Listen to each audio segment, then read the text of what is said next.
So jealousy is one of the most common and to me most fascinating emotions there is. And so today I want to talk about what it really is and what its mechanics are. First of all, let me say this. Jealousy doesn't happen unless there's already emotional repression happening in the body. And here's how that works. Any sense of lack or deficiency that we experience within ourselves is ultimately the direct result of burying and repressing emotions in childhood. For instance, if you've always had a sense and/or a belief that you're not enough, that's actually pretty intuitive. You're right that you're not enough when half of your life force is buried in the unconscious body by the mechanism of emotional repression. I'll say it another way. If I'm repressing anger, I'm going to experience lack in my life because anger is a resource and I'm unconsciously denying myself an important resource. Full emotional expression is one of the most important needs that we have as human beings. And so in the state of emotional repression, which ironically began as a child's attempts to get their needs met from caregivers, for instance, I have to push down my anger and be good to get mommy's love. I have to push down my hurt and be strong to get daddy's love. We literally can't meet our own needs, aka acknowledging, accessing, feeling, and expressing our buried emotions without risking other people denying us our needs. So it becomes like an us or them situation.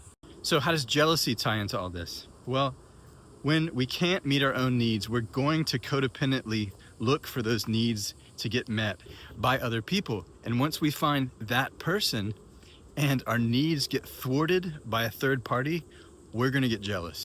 There's a common refrain you hear with jealousy that goes, "They're choosing someone else over me."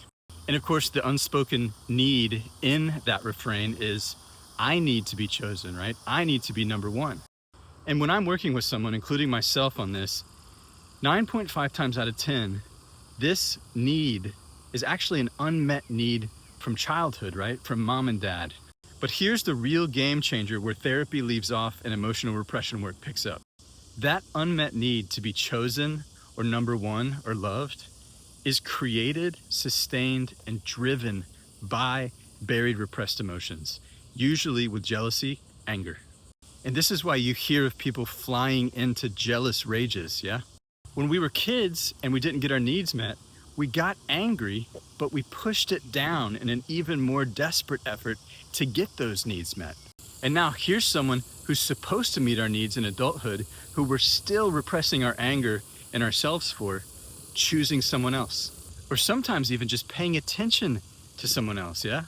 It's pretty crazy. And if you've ever been jealous, then you probably know what I'm talking about.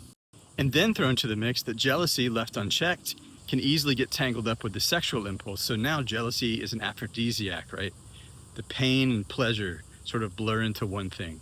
So what can you do about it if you're a chronically jealous person or someone who needs jealousy to get off and you're sick of it? Well, first thing is, recognize that you're not jealous, you're emotionally repressed. You're trying and have been trying to get your needs met from people by burying and repressing childhood emotions. And if you started resolving emotional repression, that would mean that you're starting to meet your own needs for the first time in your life. And as we do that, codependency and its resultant jealousy resolves itself. If this sounds like good news to you, then tap the link in the caption or the bio.